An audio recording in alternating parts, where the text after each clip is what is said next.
हरे कृष्णा। वैसे तो हमारी संस्कृति में अनेक व्रत हैं, परंतु साक्षात भगवान श्री कृष्ण को अपने वश में कर लेने वाला सबसे बड़ा व्रत है एकादशी व्रत, क्योंकि ये व्रत भगवान को अत्यधिक प्रिय है। इसी कारण हमारे आचार्यगण इसे माधव तिथि भी कहते हैं। वैसे तो प्रत्येक वर्ष में 24 एकादशियां होती हैं, लेकिन जब अधिक मास आता है तो 2 एकादशी और बढ़ जाती है, अर्थात तब इनकी संख्या बढ़कर 26 हो जाती है। और आज हम श्रावण या पुरुषोत्तम मास में आने वाली पद्मिनी एकादशी के विषय में चर्चा करेंगे। एक बार युधिष्ठिर महाराज ने भगवान से पूछा कि हे जनार्दन, अधिक मास के शुक्ल पक्ष में आने वाली एकादशी का नाम क्या है? इस एकादशी का पालन कैसे किया जाता है और इससे प्राप्त होने वाले फल का कृपया आप विस्तार से वर्णन करें। ये सुनकर भगवान श्री कृष्ण ने कहा, हे राजन, इस पवित्र एकादशी का नाम पद्मिनी एकादशी है। जो भी इस व्रत का पालन करता है वो भगवत धाम प्राप्त करने योग्य बन जाता है। इसके पालन से सभी पापों का नाश होता है। हे राजन, एकादशी के दिन प्रातः काल उठकर स्नान करना चाहिए।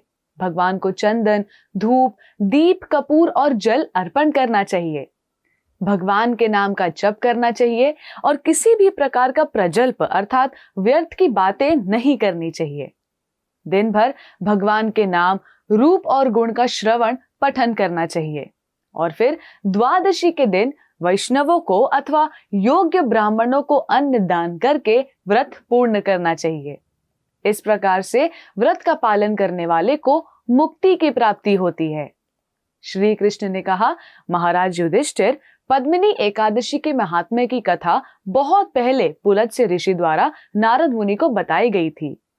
एक बार कार्तवीर्य अर्जुन ने रावण को पकड़कर बंदी बना लिया था। ये देखकर पुलत्स्य मुनि कार्तवीर्य अर्जुन के पास जाकर रावण को छुड़ा कर ले आए। ये सुनकर नारद ने पुलत्स्य ऋषि को अत्यंत नम्रता से पूछा कि हे मुनिवर, जिस रावण ने सभी देवताओं को पराजित किया, फिर ऐसे बलवान रावण को कार्तवीर्य अर्जुन ने कैसे बंदी बनाया? कृपया आप इस विषय में बताएं। तब पुलत्स्य मुनि ने कहा कि हे राजन, त्रेता युग में कार्तवीर्य नाम का एक राजा था। महिष्मतिपुरी उसकी राजधानी थी और उसकी सहस्त्र रानियां थीं। परंतु राज्य ठीक प्रकार से संभाले ऐसा एक भी पुत्र उसके पास नहीं था। राजा ने सभी व्रतों का पालन किया था, साधुओं की सेवा की थी, फिर भी उसे पुत्र की प्राप्ति नहीं हो रही थी। अपने राज्य की सारी जिम्मेदारी तब वो अपने प्रधानमंत्री को सौंपकर तपस्या करने के लिए वन में चला गया। राजभवन छोड़ते समय उनकी रानी पद्मिनी ने उन्हें देखा, जो एक शुवाकु वंश के राजा हरिश्चंद्र की पुत्री थी। अपने पति को जाता हुआ देखकर उसने अपने गहनों का त्याग दिया और अपने पति के साथ मंदार पर्वत पर चली गई। कार्तवीर्य और पद्मिनी ने मंदार पर्वत के शिखर पर 10 सहस्त्र वर्षों तक तपस्या की। अपने पति के क्षीण होते हुए शरीर को देखकर पद्मिनी ने एक दिन सती अनुसुईया को पूछा कि हे पतिव्रते, 10 सहस्त्र वर्ष तक तपस्या करने पर भी भगवान केशव मेरे पति से प्रसन्न नहीं हुए हैं। कृपया आप मुझे कोई ऐसा व्रत बताएं जिससे भगवान केशव प्रसन्न होकर एक ऐसा पुत्र दे जो पराक्रमी राजा बने। तब महारानी पद्मिनी की बातों से सती अनुसुईया अत्यंत प्रसन्न हुई और कहा, हर 32 महीने के पश्चात अधिक मास आता है। इस मास में 2 एकादशी आती है, पद्मिनी और परम। इन एकादशियों का पालन करने से भगवान तुरंत प्रसन्न हो जाएंगे और तुम्हारी सभी इच्छाएं पूरी हो जाएंगी। तब अनुसुईया के कहे अनुसार पद्मिनी ने इस व्रत का पालन किया। इससे केशव गरुड़ पर बैठकर वहां आए और पद्मिनी को वर मांगने का आदेश दिया। प्रथम तो रानी ने भगवान को वंदन किया और फिर प्रार्थना करने लगी। उसके बाद उन्होंने पुत्र प्राप्ति के लिए भगवान से विनती की। तब भगवान ने कहा, हे साध्वी, मैं तुम पर बहुत प्रसन्न हूं। अधिक मास जितना मुझे कोई भी अन्य मास प्रिय नहीं है और इस मास की एकादशी भी मुझे बहुत ज्यादा प्रिय है। तुमने मुझे प्रसन्न किया है और इसलिए निश्चित ही मैं तुम्हारे पति की इच्छा पूर्ण करूंगा। और तब पद्मिनी से वार्तालाप करने के पश्चात भगवान कार्तवीर्य के पास गए और कहा, तुम्हारी पत्नी ने एकादशी के व्रत का पालन किया है, जिससे मैं अत्यंत प्रसन्न हुआ हूं। इसलिए जो तुम्हारी इच्छा हो वो मांगो। तब राजा ने अत्यंत प्रसन्न होकर हमेशा विजय प्राप्त करने वाले एक बलवान पुत्र का वरदान मांगा।